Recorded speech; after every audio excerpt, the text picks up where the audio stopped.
बिहार के मुख्यमंत्री नीतीश कुमार काफी गंभीर और अपने अडिग फैसलों के लिए जाने जाते हैं। 2 दशकों से बिहार की सत्ता पर नीतीश कुमार का एक छत्र वर्चस्व रहा है। लगातार बिहार की सत्ता को संभालने का काम किया है और नीतीश कुमार में गंभीरता, शालीनता कूट कूट के भरी हुई है।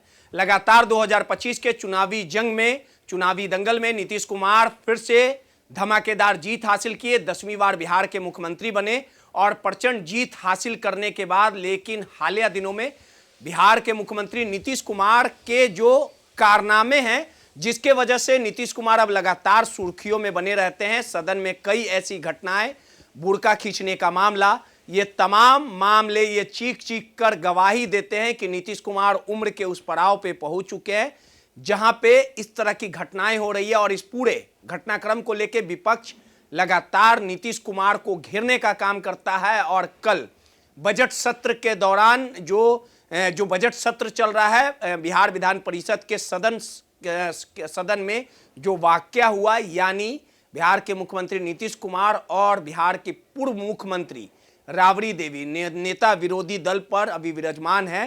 नीट प्रकरण मामले और दरभंगा प्रकरण में बच्ची के साथ जो घटना हुई, जिसको लेके नीतीश कुमार से सवाल पूछा जा रहा था, विपक्ष हमलावर था, नारेबाजी कर रहा था। और इस सदन में नीतीश कुमार ने राबड़ी देवी के साथ जो व्यवहार किया, जो शब्दों का चयन किया, जिसको लेके अब हाय तौबा मचा हुआ है। पिछले 2 दिनों से सदन की कार्रवाई पूरी तरह से हंगामेदार है और आज कहीं ना कहीं गाली गलौज से लेके तुम तराक तक ये मामला पहुंच चुका है। यह मामला लगातार तूल पकड़ते जा रहा है और इन तमाम मुद्दों पे बात करने के लिए हमारे साथ वरिष्ठ पत्रकार संतोष सर हैं। संतोष सर, जिस प्रकार से वाकया हुआ है और आपको भी पता है कि बिहार बजट सत्र चल रहा है, बिहार विधान परिषद के सदन के अंदर नेता विरोधी दल राबड़ी देवी और बिहार के मुख्यमंत्री नीतीश कुमार के बीच जो वाकया हुआ है, जिस प्रकार से नीतीश कुमार ने लड़की कह के राबड़ी देवी को संबोधित किया, तेजस्वी यादव ने भी दुख जाहिर किया और आज हालात देखिए कि अशोक चौधरी और सुनील सिंह में गाली गलौज तक की नौबत आ गई।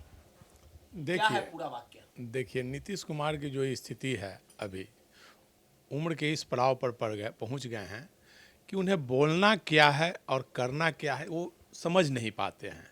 और देखा जाए तो अभी पूरी सरकार जो है नौकरशाह चला रहे हैं, नौकरशाह के हाथ में सत्ता की चाबी है।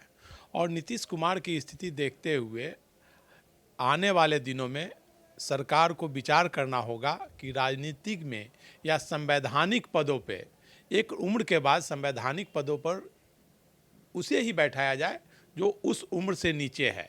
और रिटायरमेंट का एक राजनीति में भी मुख्यमंत्री, मंत्री, प्रधानमंत्री, राष्ट्रपति, इन लोगों के लिए भी एक उम्र सीमा निर्धारित होनी चाहिए।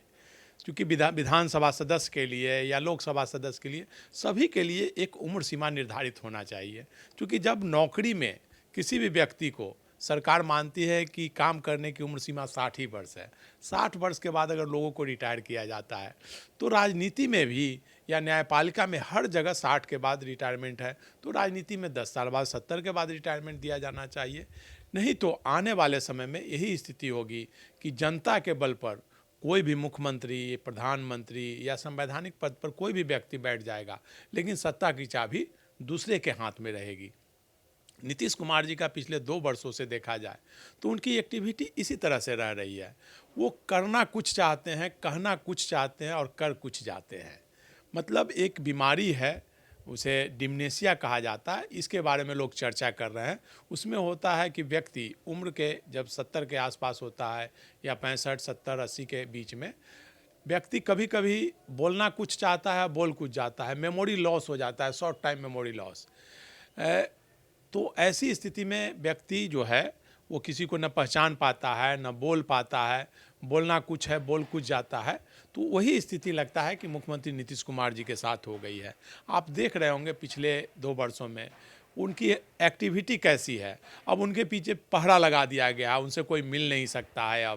अब वो कहीं जाते हैं तो उसकी कार्यक्रम का कवरेज बंद कर दिया गया है, रिकॉर्डिंग कोई नहीं कर सकता है, ताकि मुख्यमंत्री कुछ बोल ना दें।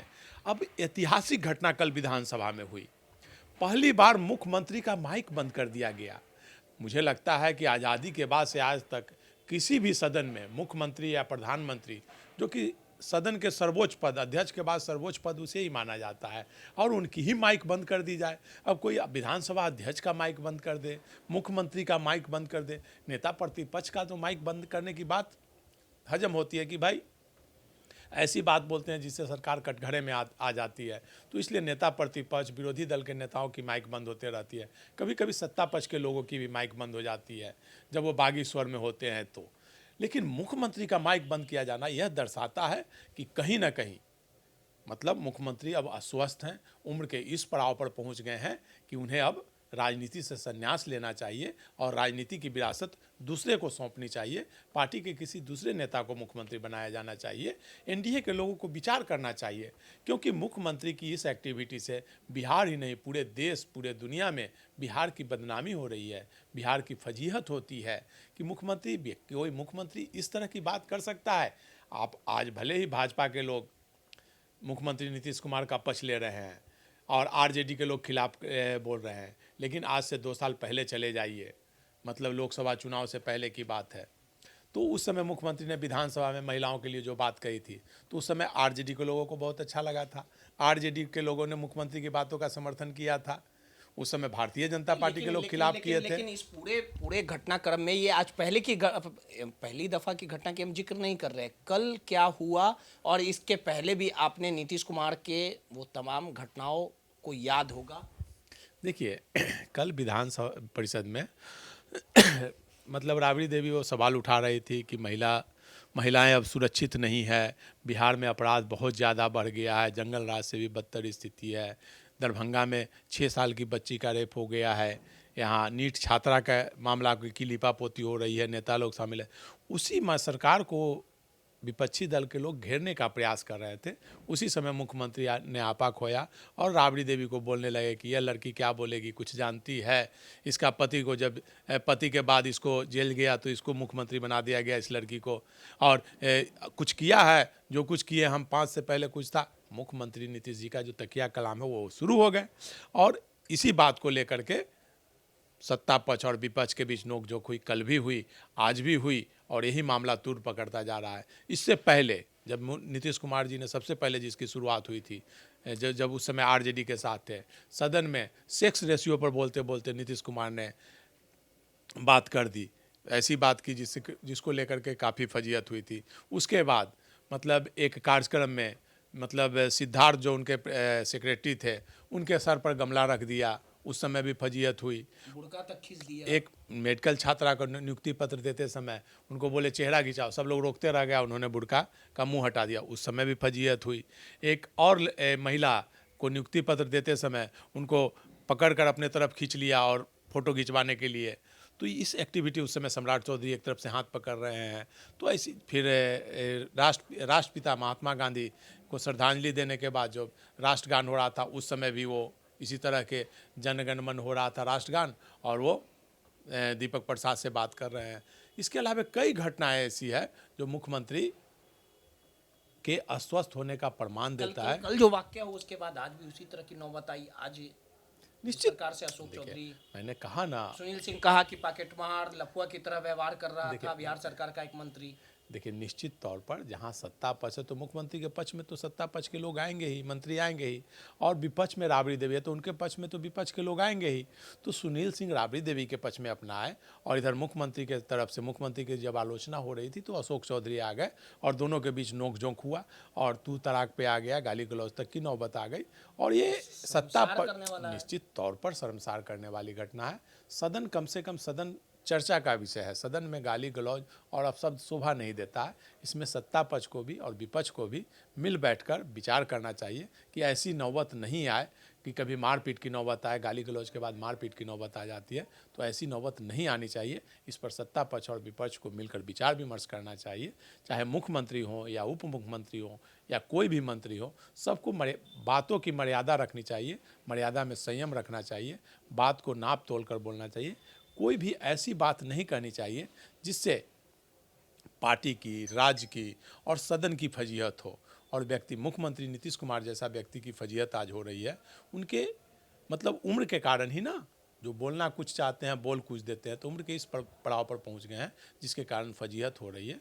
और इस पर सभी लोगों को मिल बैठकर विचार करना चाहिए कि ऐसी नौबत भविष्य में नहीं आए। अब आरजेडी के लोग हैं, नीतीश कुमार के प्रति हमलावर हो गए, आज लोफर बुढ़ा इस टाइप का सोशल मीडिया पर अब आ रहा है। राष्ट्रीय जनता दल ने ट्वीट किया है कि एक बुढ़ा लोफर जो संवैधानिक पद पर बैठा है, पूर्व मुख्यमंत्री के बारे में अपशब्द ऐसी बातें करता है। तो इन चीज़ों से भाई सत्ता पक्ष ने गलती की। मुख्यमंत्री नीतीश कुमार के जुबान से अगर फिसली है, उनके जुबान से कुछ निकला है, अपशब्द निकला है, तो उसके लिए उन्हें मतलब विपक्ष को भी वही रवैया नहीं अपनाना चाहिए। विपक्ष को अपनी मर्यादा में रखकर बात रखनी चाहिए और सत्ता पक्ष को भी मर्यादा में रखकर अपनी बात रखनी चाहिए।